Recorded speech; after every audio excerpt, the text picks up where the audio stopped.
gives me great pleasure first to introduce our panelists and a little about them. Kim Geron is a faculty member at the University of California, East Bay in Hayward, California. Next, we have Andre Taylor, who's a teacher at the George C. Dodge Intermediate School in Twinsburg, Ohio. Linda Estrada is an ESP, an education support professional at the Dora M. Sauceda Middle School in Donna, Texas. Jeffrey Johnson is a teacher at South Division High School in Milwaukee, Wisconsin. Irene Bear, a teacher at Tulalip Elementary School in Marysville, Washington. So we're going to ask each of the panelists to speak for 5 or 10 minutes about what they did that brought them to this, that brought them to somebody's attention where they went, well, if you're looking for someone who's working on that, if you're looking for someone who's working on poverty and economic justice issues, then you'll want to talk to Kim. So Kim, tell us a little bit about your work. Hi, my name is Kim. I'm a veteran on this panel. I became active in the late 60s as a student activist, fighting to establish ethnic studies programs in California. I was one of those people that actually didn't complete my college education when I started. I left school in the 70s to pursue my passion to organize working people and spent the last couple of years involved in the labor movement. Most recently, and proudly, as a member of the California Faculty Association, where I am the statewide vice president of our association. We represent the 23,000 classroom professors, coaches, librarians, and counselors in the California State University system, where more than half of our faculty are part-time contingent. I would like to share a few examples of what me and my union do to fight against all the challenges facing our students around poverty and for social justice at the college level. My campus is part of the 23 campus CSU system. From Humboldt to San Diego State, we have more than 430,000 students and 44,000 faculty and staff employees. Our students reflect the diversity of our state with more than 55% racial minorities. And at my school and many of the other CSUs in the urban areas, it's closer to 90%. Many of these students are the first in their family to attend college, with a large percentage of African Americans and immigrants from all over the world where English is not their first language. My campus is located in the East Bay region of the San Francisco Bay Area. Our feeder schools are community colleges and high schools in the Alameda and Contra Costa counties. More than 50% of our students are eligible for financial aid. Many of our students arrive to my campus not proficient yet at college level math and or English and must take what are called developmental or remedial classes to raise their level to college standards. But by the end of the first year, on average, more than 80% have passed these courses and they graduated at the same or better rates than students who did not take these classes. I point this out because more than 70% of our African American, Latino, Native American, Pacific Islander, and Southeast Asian students need to pass these classes. They come in needing these classes, and if they don't pass them within the first year, then they cannot continue their college education. So it's critical they pass. And my colleagues do a great job at making sure that those students are college ready, even if they, at that in math or English, if they need that.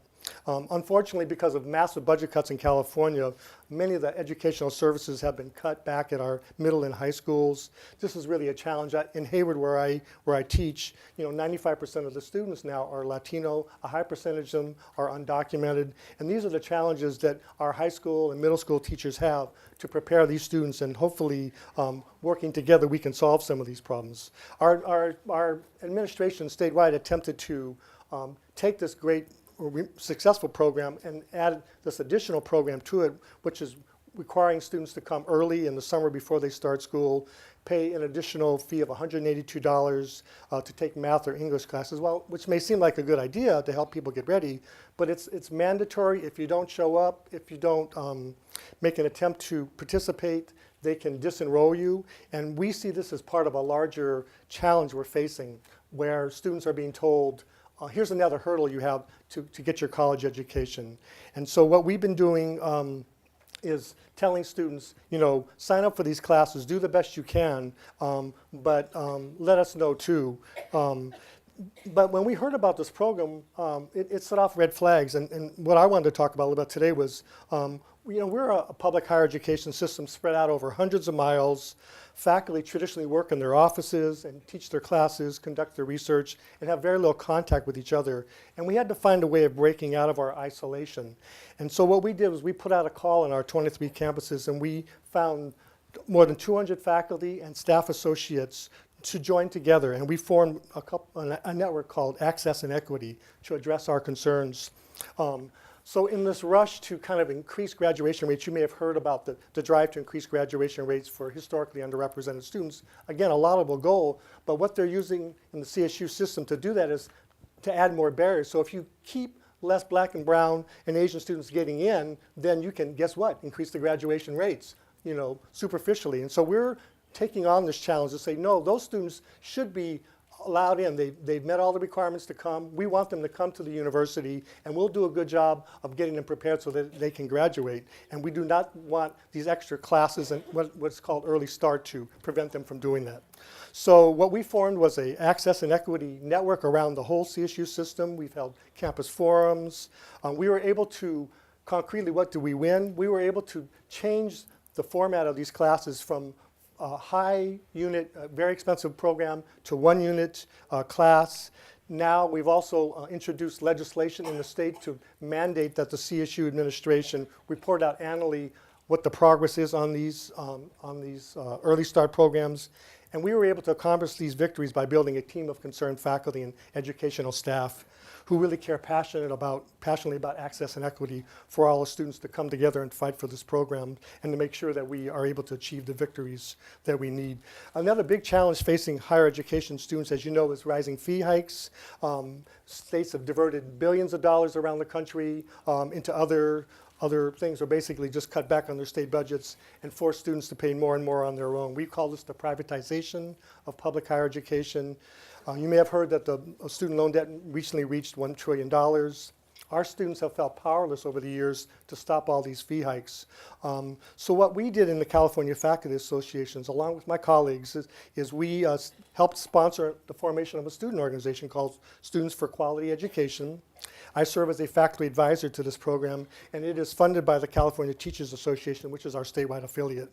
The student organizers, the student organizers are trained in how to organize and receive political education about how the CSU system operates, its power structure, what's the labor movement, and how to deliver a message to students. And they spend their time reaching out to students in classroom presentations, tabling.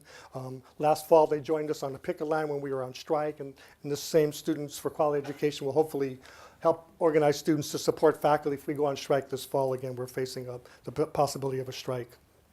Well, what have all these efforts accomplished? Well, our student activists have opposed these annual fee hikes for years. They've done sit-ins, they've done protests, they've gone to Sacramento to appeal for the ending of fee hikes. Most recently, our students conducted an 11-day hunger strike in May to call for the resignation of our system-wide chancellor and for a fee hike moratorium. This month in June, our chancellor decided to step down after 13 long years, and in the state government budget negotiations that just were concluded yesterday, student fees were not raised for the first time in the last 6 years. An amazing accomplishment. And these victories are directly attributed to the hard work of our student activists working with the faculty. These student organizers also go on to become teachers like yourselves, and they also work in the labor movement, and we are helping to grow this next generation of union activists. So in closing, so though the barriers keep being placed in front of our next generation of students, we in the California Faculty Association will work to keep the doors open to all of California students at an affordable cost and with high quality to help lift California's working poor out of poverty and into the middle class. Wow. Thank you. Let's thank Kim.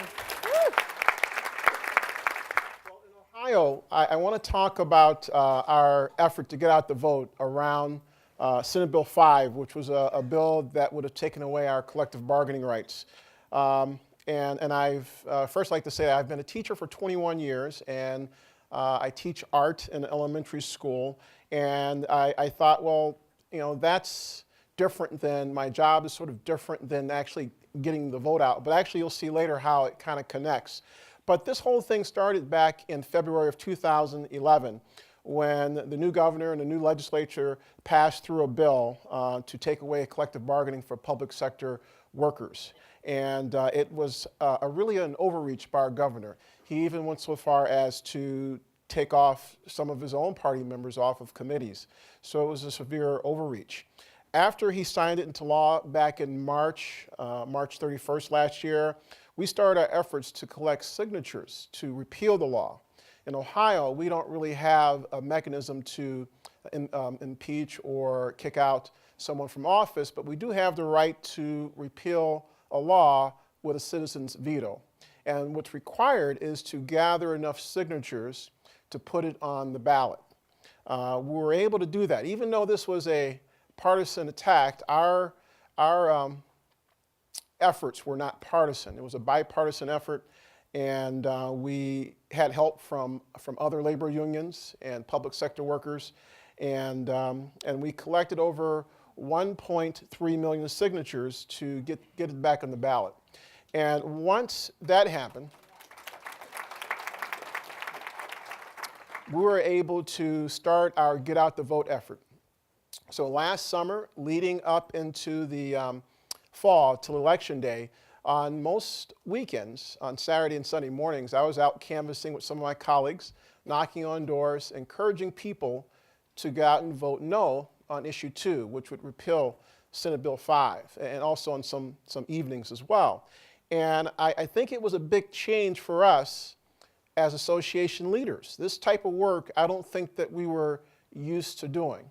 We were used to talking member to member around our issues and communicating to members. But to communicate with the public was something that was a little bit out of our comfort zone for some of us. It was for me. So it took some getting used to. And as I canvassed and knocked on doors in the community I teach in Twinsburg, which is sort of a cross-section of many different people. I'd probably say politically it's half and half Republican, Democrat, about 25 to 35% minority in there. And so it's pretty diverse. But I was surprised in knocking on doors and seeing people, maybe I didn't know them that well, but they knew me because I was the art teacher in the elementary building. And over the years, I've seen thousands of students go through, and now they're old enough to vote. And so I didn't recognize them because they're grown up now. But they recognized me, and hopefully I didn't change too much over the years. And so they found it really fascinating that their teacher came and wanted to talk to them about this issue. And then many times, you still have the perception of your teachers in elementary school. You only see them at school, not the grocery store or anywhere else, let alone coming to your house. And also, I had the opportunity to talk to some parents that are current parents and past parents. And so it was a really good experience overall, for the most part, with most people. And so being a teacher in a community where people know you, it gives you a little bit more clout in advocating for an issue to protect the rights of the middle class and working people. And so I think that was very helpful. The other fact that we were put together in a group with police and fire. And as a group, teachers, police, and fire, to deliver our message, it gave it a lot more credibility. As I canvassed in my own neighborhood in Cleveland, which is predominantly African American, a lot of the voters or potential voters I talked to felt disenfranchised over the years. They felt that they were discouraged, or they would go and there would be 15 different issues to vote for, and the language was such that it was very confusing on purpose, intentionally. And so they really appreciated someone, not someone from outside, but someone who lives down the street or a few blocks away, talking to them about an issue. They thought someone took the time to talk to me about this issue that he thinks is so important. And most of the interactions were positive. You're going to have some that are not. They'll have their misperceptions, but part of it is an education piece. And when you're advocating for an issue to get out the vote, it's helpful if your message is simple. You could probably get into a lot of details around your message. But our message was that we are Ohio, and Senate Bill vote no on issue 2. It's unsafe, it's unfair, and it hurts us all. Because when you talk about collective bargaining and advocating and having people come out to vote that may not be working under collective bargaining or directly benefit from it, you got to tell them how it really affects everyone and the community. And so we had a really good messaging, thanks to our staff at OEA and NEA. And there are a lot of people probably just like me, teachers, police, and fire, doing the same thing in their communities across the state of Ohio. And so I think that's what made our campaign of getting out the vote so successful. We had more people turn out to vote than in the last governor's election to defeat Senate Bill 5. And so I thought that was amazing.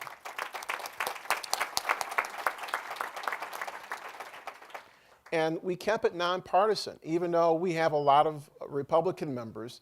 They saw the injustice of what was being done with this anti-collective bargaining law.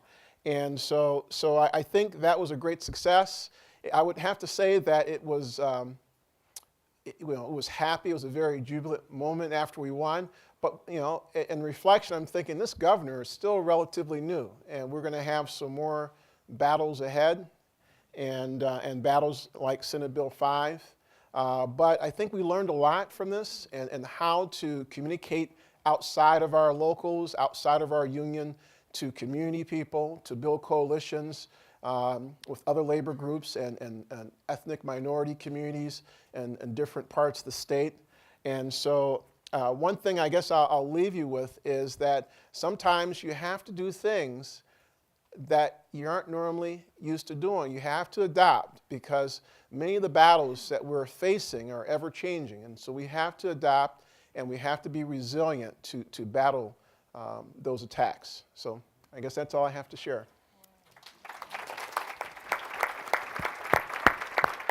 I call this my journey.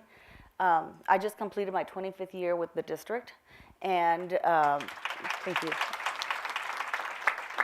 For 14 years, I wasn't a member, but I've always been outspoken about things that are being done wrong against teachers, against the ESPs, against custodians, anybody.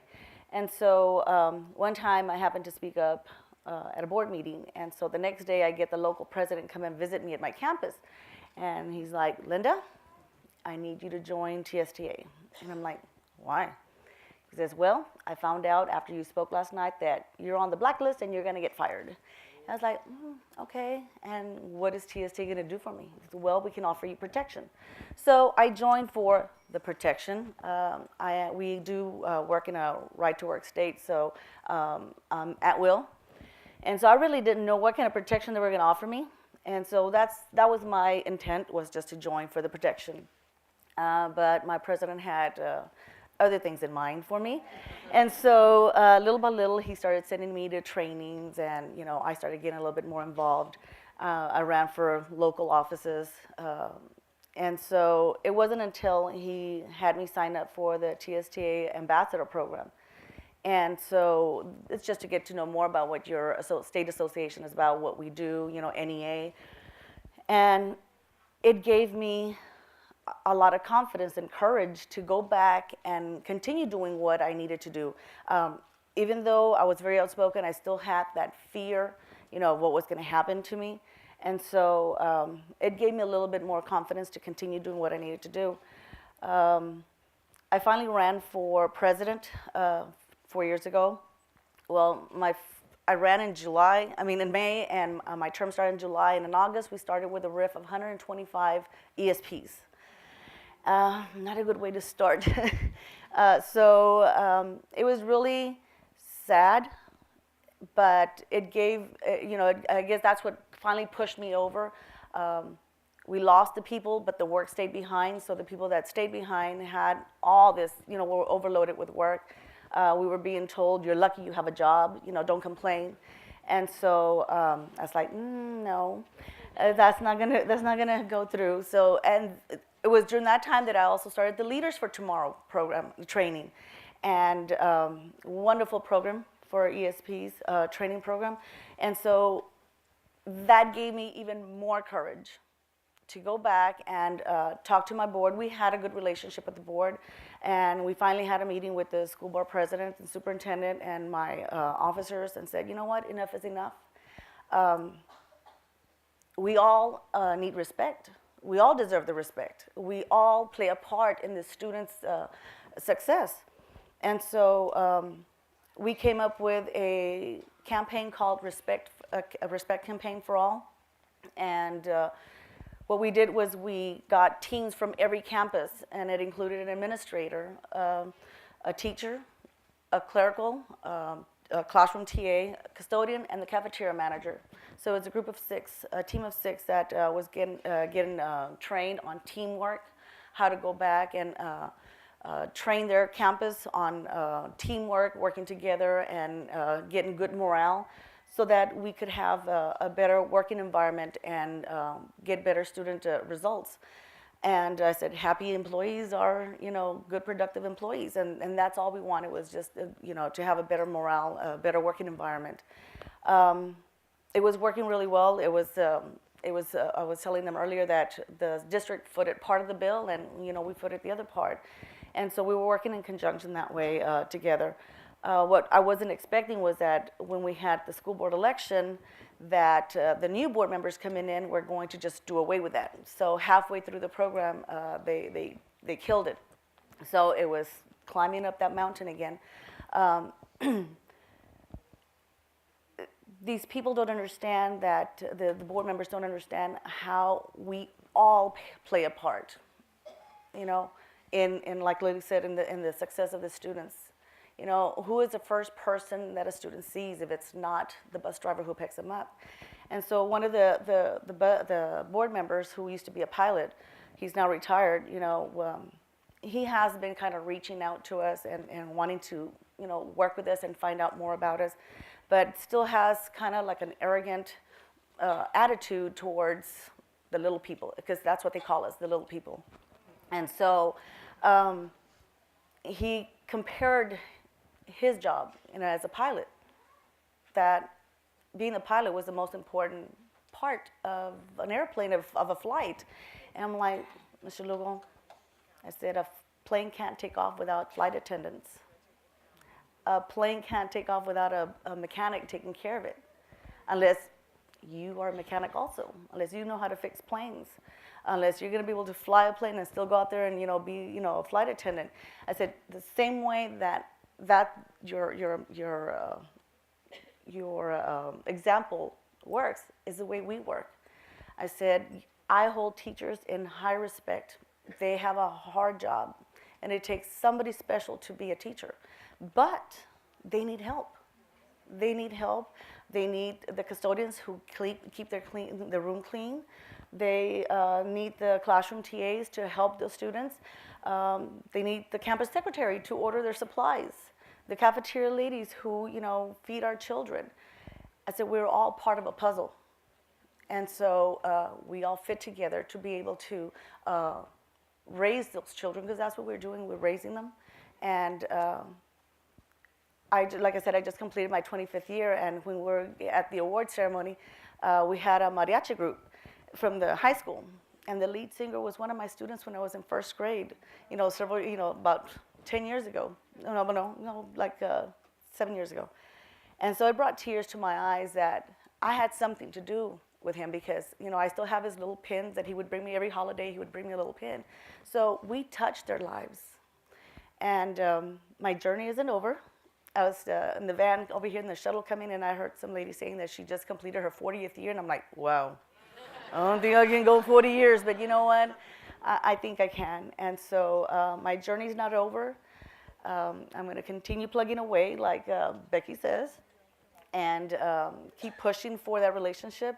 And one thing that I do want to say is that that same board member just called me a couple of weeks ago and said, hey, we're looking at the budget, and we're looking at raises, so we want to talk to you guys to see how you all want your raises dispersed this year. So we'll see how that goes. Okay, I'm an art teacher in Milwaukee, Wisconsin, and I got to keep it real. I'm not used to sitting and talking. I'm used to moving in my classroom. I've been teaching art for 14 years, K-3 through high school, and get up. All right, let's do this. So I know the stock of the panel just went up because Andre and I are art teachers, especially with the elementary teachers out there. I know, right? So before we begin, I just wanted to say NEA really pushed the health care for all. But I have to be honest, in full disclosure, it started with a crazy idea with a couple directors on the NEA board from Wisconsin who said, this is a great idea. And they brought it before the NEA, and the NEA said, you know what? I don't know. But they kept pushing. NEA then joined in the push, and look where we are now. So, amen to NEA and our union sisters and brothers. So when I got involved in the union, my focus is union rights. I was told, actually I got pulled in because it was free chicken dinners. Being a building rep and then the exec board. But as I got to work more and more with the union, we were told that the union was about two things, the right to due process and the right to be heard. Now, if you think about that, the right to be heard is predicated on the idea that we all speak the same language. And again, keeping it real, as my students like to tell me I always do, we have a real large disconnect in our languages. The union and where we are on the ground as members, we don't always communicate that well. We don't always speak the same language. Now in Wisconsin, as you may or may not know, we have a relatively new governor. He's still a jackass, but he's a new governor, excuse the expression, of course. He's pulled a lot of garbage, and he's really taken a lot of what we've known and what we've grown complacent around away from us. So what we're now experiencing is a huge loss in membership, but we're losing that little bit of commonality in language we had. So now it's up to us to find a new language. So me as a union leader in my state and in my district, the District of Milwaukee is really diverse. I teach in an urban, a large urban high school. It is inner city, huge diversity. We have 16 languages. And so you can imagine the trouble that, not speaking the same language has, especially for those of us that teach in schools where we might not speak Karen or Somalian or any one of the other languages that are spoken. So my work as a union activist and leader has been to try to find and bridge the gap between that discrepancy in language, between the two. So I was asked to, about 2 years ago, to get involved with Opportunity to Learn. Yeah, the Schott Foundation out of California had started an initiative called Opportunity to Learn, OTL for short. And you'd have to refer to my notes on this one. Forgive me. Opportunity to Learn Wisconsin believes in 5 core beliefs, and that every child needs an opportunity. And that opportunity includes high-quality early childhood education, highly prepared, effective, and supported educators, solid and challenging curriculum, equitable instructional resources, and expanded learning opportunities. Now, when I first was talking with Paul on the phone about what I was going to say, he was like, well, you're union rights, dude. What are you talking about? So my idea is that we need to find that language. We need to redefine what our rights are. Every time I get up at the board meeting, and Lily knows it's once or twice, I always couch it in the terms of our students. For me, that's our common language, right? We all, no matter what we do as educators, our common language are the students. So my belief with the OTL work was no different from what I do in the classroom, was no different from what I do as a union leader and activist. So I have a lot of my students engaged in what's called, I don't want to keep throwing acronyms out because I know how much we all love acronyms.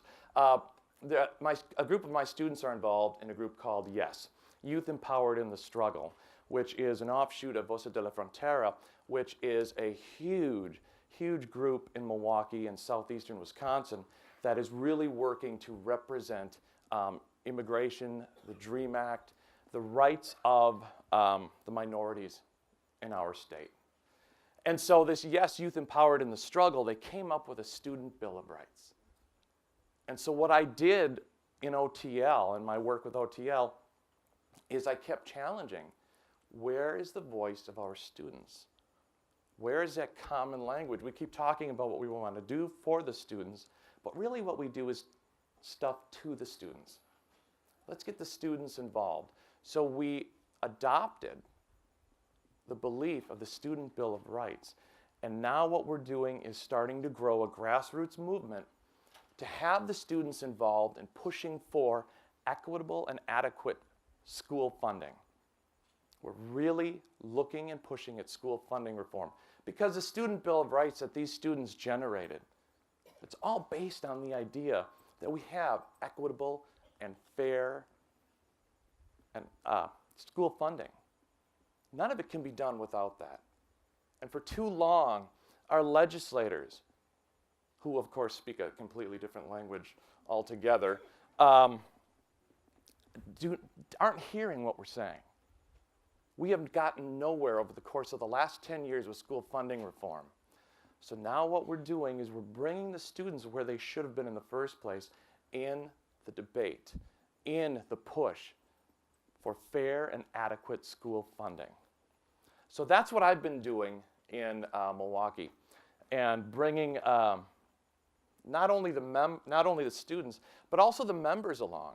Because in Wisconsin, what's been done under Walker has kind of caused us, not just kind of, it has, it's caused us to redefine and restructure and come up with a new language for ourselves.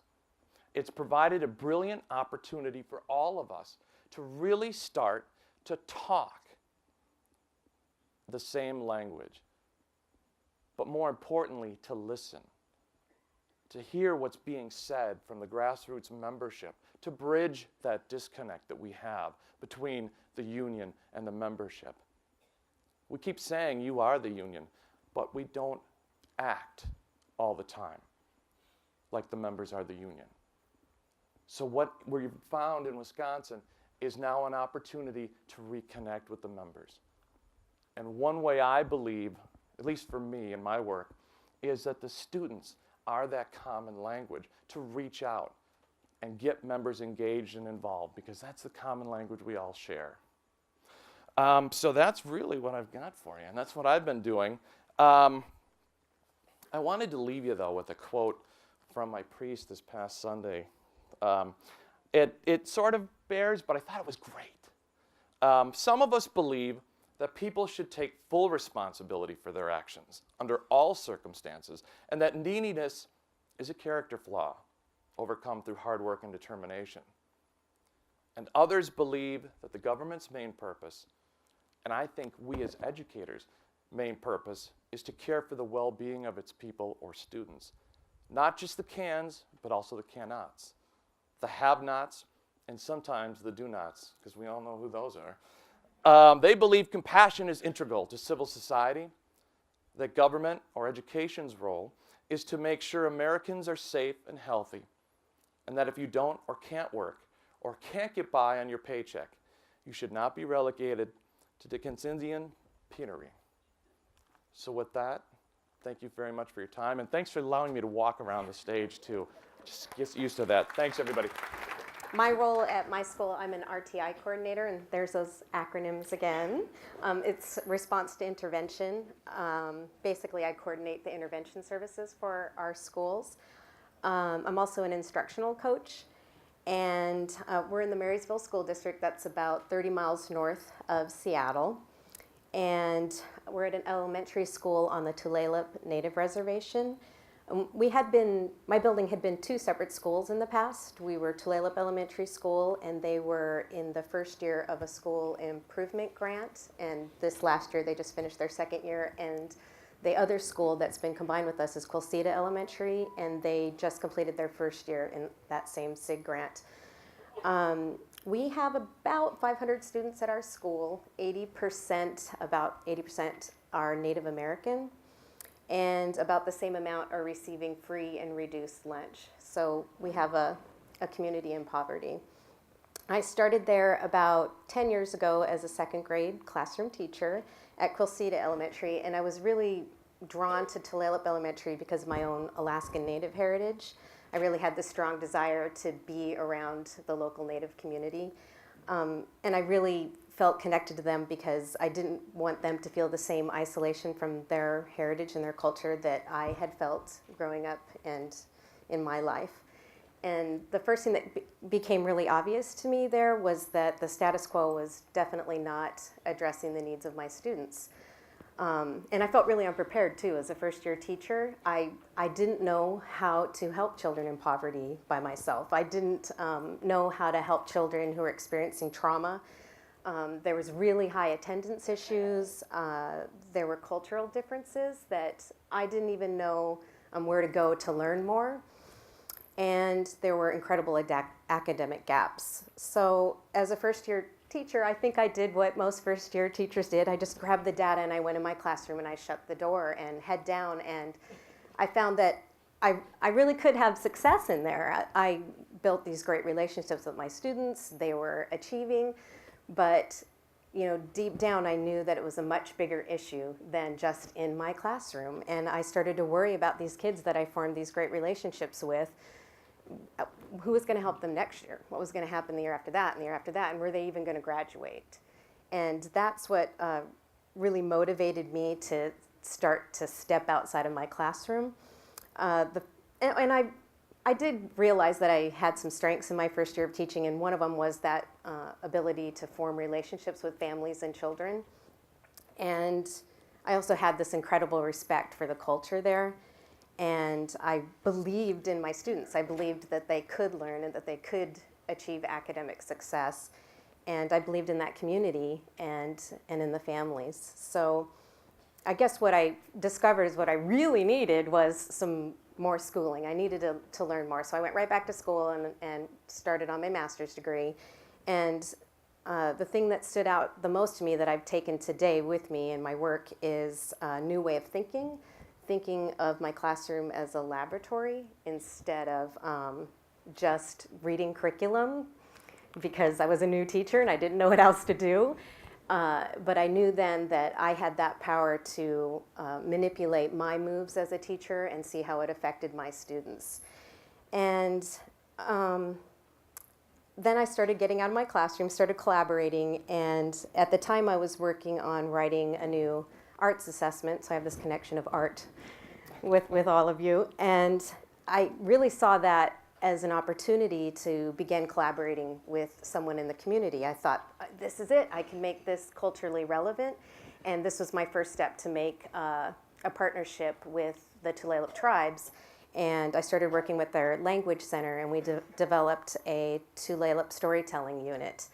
And as I did that, I started researching and talking with other educators, and I discovered, oh my gosh, they're doing the exact same things that I'm doing. This teacher had some incredible culturally relevant unit of study that they had developed, and they had the same belief in their students. And I just didn't know that because we were so isolated from one another. And really, that was an eye-opening moment when I discovered that isolation was our biggest obstacle for change.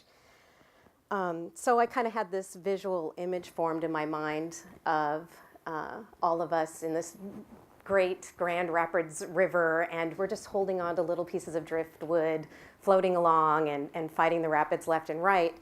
But for us, the big moment, the big waterfall moment, was when we found out that we were not making any change happen in our school, and we became identified as the bottom 5% of schools in Washington State. And so we thought, well, okay, now what? What are we going to do? This was the moment of we have to change. And the light shines, and the NEA stepped in. And we were identified as a priority school because we had all the right things in place. We just didn't know how to get that motor running together.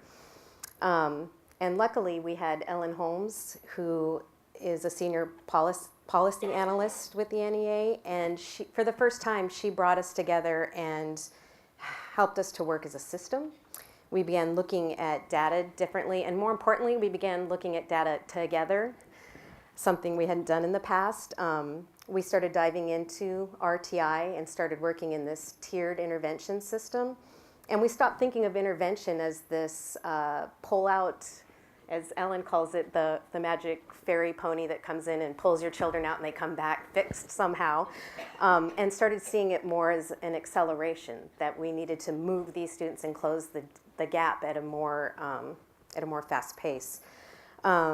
What else did we be? Oh, we started writing common formative assessments. So the word you probably keep hearing me say is common, collaboration. Those are the things that really moved us forward. We started running data cycles, and we were beginning to be connected through the NEA to other priority schools and learning from them and seeing what they were doing and then offering what we were doing. And so we weren't just networking in our own building anymore. We're connected to the nation. We also received a grant so that we could start our family engagement, because we hadn't really gone out into the community. We were passing out all these invitations to everybody to come to our school, but we hadn't ever really gone out into our neighborhoods. And so through all of this process, I got to get trained in data teams. And really this process provided a brand new structure and protocol for our building. And it pulled all those isolated events that I was talking about into just one place so that we could use each other's expertise. We began collaborating and selecting common research-based, culturally responsive instructional strategies. We began differentiating better based on the analysis of our data, and followed up by monitoring and adjustments. And we began rewriting our district's curriculum using the Common Core standards. And really, the greatest moment is when our phone started ringing off the hook and we started getting all these emails. And the district, before it, honestly, the way they looked at us in the beginning was, oh, you work at that school. Oh, you work, out on the Native reservation. Oh, and now it's a complete turnaround in 1 year. Can we come and see what you're doing? When can we come? Sorry, we have to start scheduling everybody in now. It's been such a huge change. So we've begun to celebrate a lot of successes in a very short amount of time. This year we ended the school year with the highest achieving kindergartners in the district.